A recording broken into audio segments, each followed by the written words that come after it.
Okay people, let's revise थोड़ा सा हम जो फेडरलिज्म के बारे में पढ़ रहे थे. सम Nepali citizens were discussing the proposals on adoption of federalism in their new constitution. This is what some of them said. ठीक है, I don't like federalism. It would lead to reservation of seats for different caste groups as in India.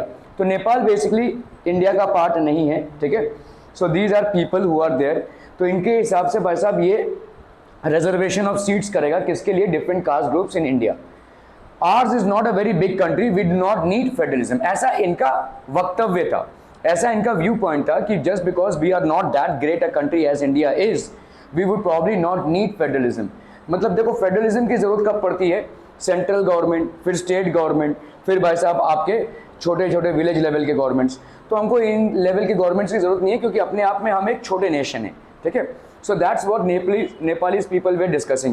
I am hopeful that the Terai areas will get more autonomy if they get their own state government. ठीक है, तो Terai basically एक area है वहां पे. I like federalism because it will mean that powers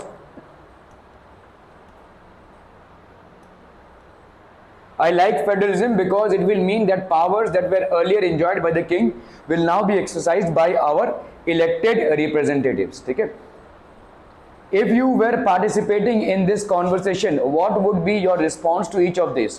Which of these reflect a wrong understanding of what federalism is? What makes India a federal country?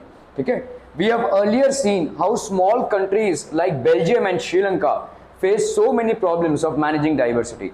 So it's not generally हम ये सोचते हैं कि federalism जो है government का division है to effectively manage because India as a country is huge.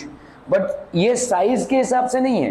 देखिए फेडरलिज्म का जो अरेंजमेंट है it is not as per the size, it is as per the population diversity. ठीक है, सो हमने देखा कि भाई साहब बेल्जियम और श्रीलंका छोटे कंट्रीज होते हुए भी इनकी डाइवर्सिटी रिलेटेड प्रॉब्लम्स बहुत थी. ठीक है, what about a vast country like India with so many languages? अलग अलग लैंग्वेजेस भाई साहब होते हैं, रिलीजन्स होते हैं and regions. So many languages, religions and regions. What are the power sharing arrangements in our country? Let us begin with the constitution. India had emerged as an independent nation after a painful and bloody partition.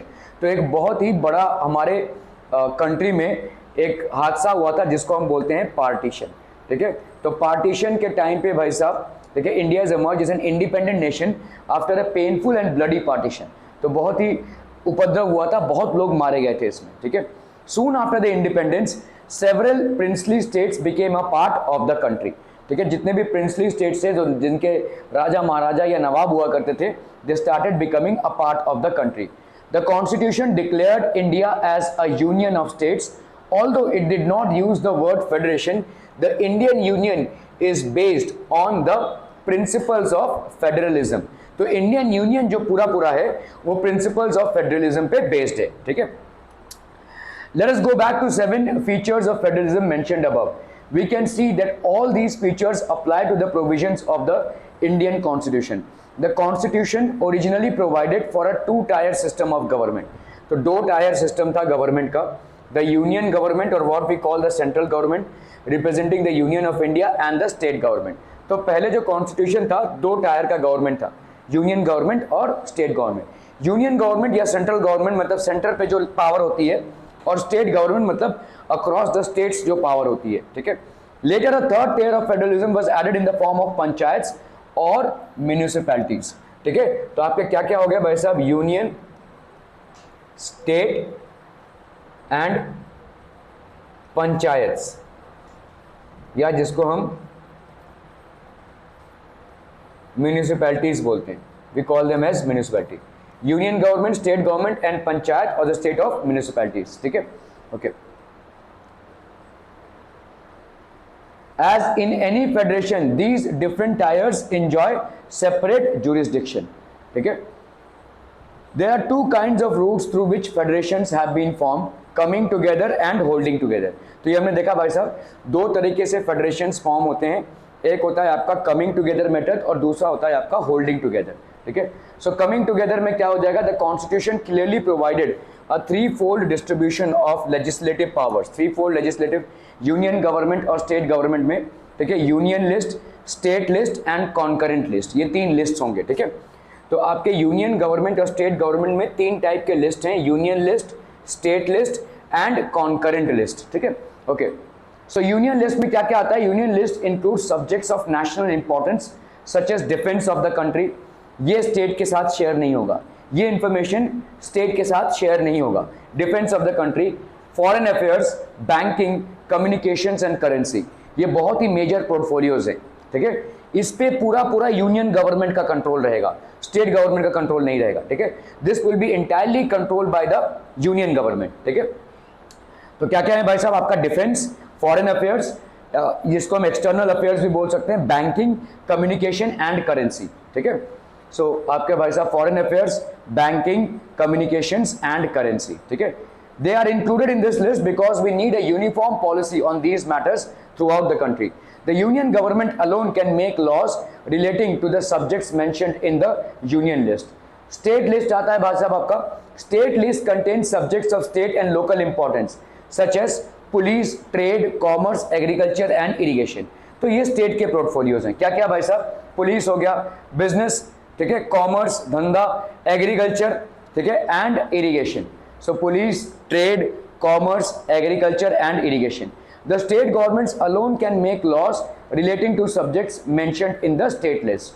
तो आपका concurrent list में क्या हो जाएगा भाई साहब? Concurrent list include subjects of common interest to both the union government as well as the state governments such as education, forest, trade unions, marriage, adoption and succession, ठीक है।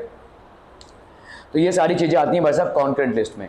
कॉन्करेंट लिस्ट कॉमन मतलब जो भी state और union में common interest है वो सब आपके भाई साहब कॉन्करेंट लिस्ट में आती हैं, ठीक है।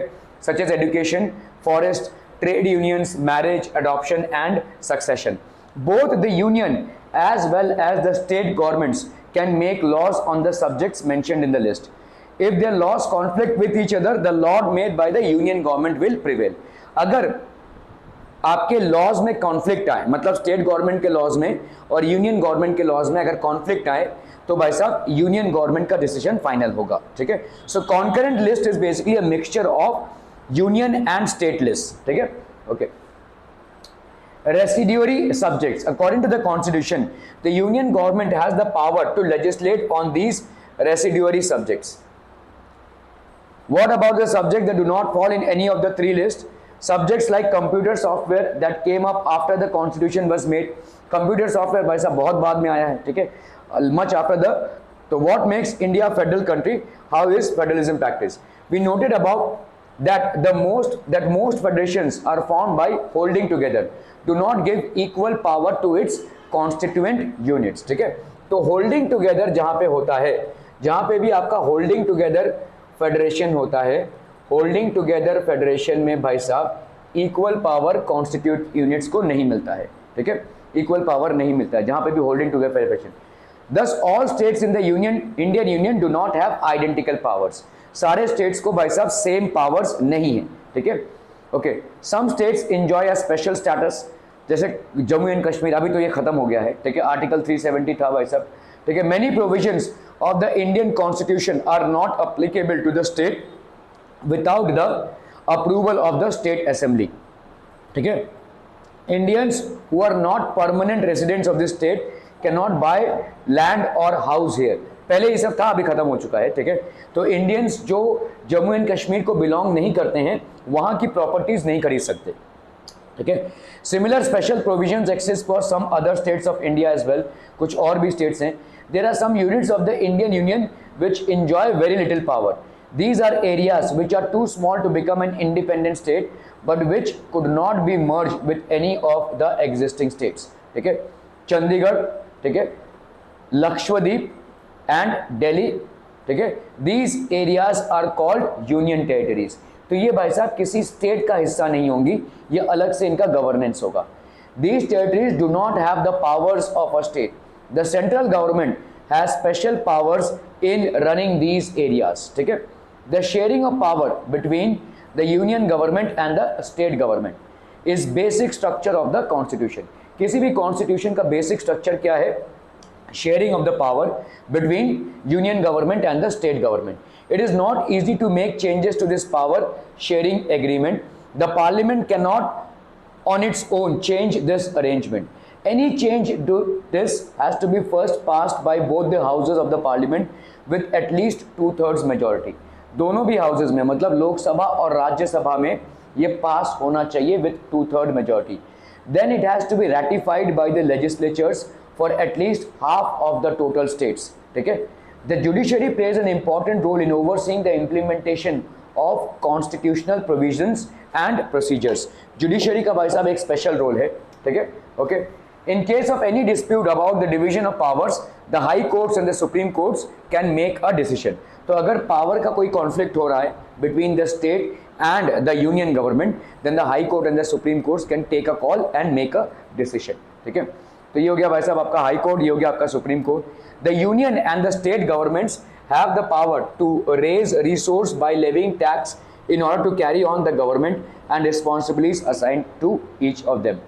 Pokhran, the place where India conducted its nuclear test, lies in Rajasthan. Suppose the government of Rajasthan was opposed to the central government's nuclear policy, could it prevent the government of India from conducting the nuclear test? क्या ये हो सकता था कि वो prevent करें? ठीक है.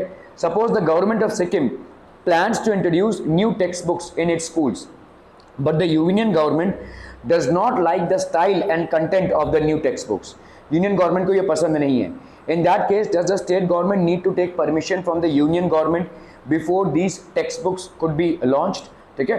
तो ये सारे तमाम चीज़ें हैं जहाँ पे कॉन्फ्लिक्ट्स हो सकते हैं, जहाँ पे कॉन्फ्लिक्ट्स भाई साहब हो सकते हैं. Can the Prime Minister of India intervene and pass an order that all the chief ministers will have to obey? सारे चीफ मिनिस्टर्स को ओबे करना पड़े. क्या ऐसा कोई फरमान या ऐसा कोई ऑर्डर हमारे आदरणीय प्रधानमंत्री जारी कर सकते हैं? ठीक है. Okay. How is federalism practised? Constitutional provisions are necessary for the success of federalism but these are not sufficient. ठीक है. तो यस, कॉन्स्टिट्यूशनल प्रोविजंस बहुत नेसेसरी हैं सक्सेस ऑफ फेडरलिज्म के लिए, but they are not sufficient. They are not at all sufficient. If the federal experiment has succeeded in India, it is not merely because of the clearly laid out constitutional provisions. तो यहाँ पे भाई साहब अगर has succeeded in India, it is not merely due to the सिर्फ constitutional provisions से ही federalism succeed नहीं होगा. ठीक है. The real success of federalism in India can be attributed to the nature of democratic politics in our country. तो federalism successful सिर्फ constitution में जो है उसकी वजह से नहीं है. फेडरलिज्म सक्सेसफुल हमारे देश में इसलिए है क्योंकि हमारे यहाँ पे प्योर डेमोक्रेटिक पॉलिटिक्स इन्वॉल्व है. ठीक है. Okay. This ensured that spirit of federalism. This ensured the spirit of federalism, respect for diversity and desire for living together. Let us look at some of the major ways in which this happened. Linguistic states. The creation of linguistic states was the first and a major test for democratic politics in our country. Linguistic states मतलब भाषा के आधार पे विभाजन. Linguistic states in our country.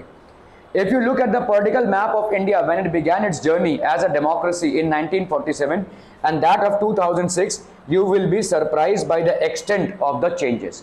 तो बहुत सारे changes basically हुए हैं. ठीक है. Just one moment.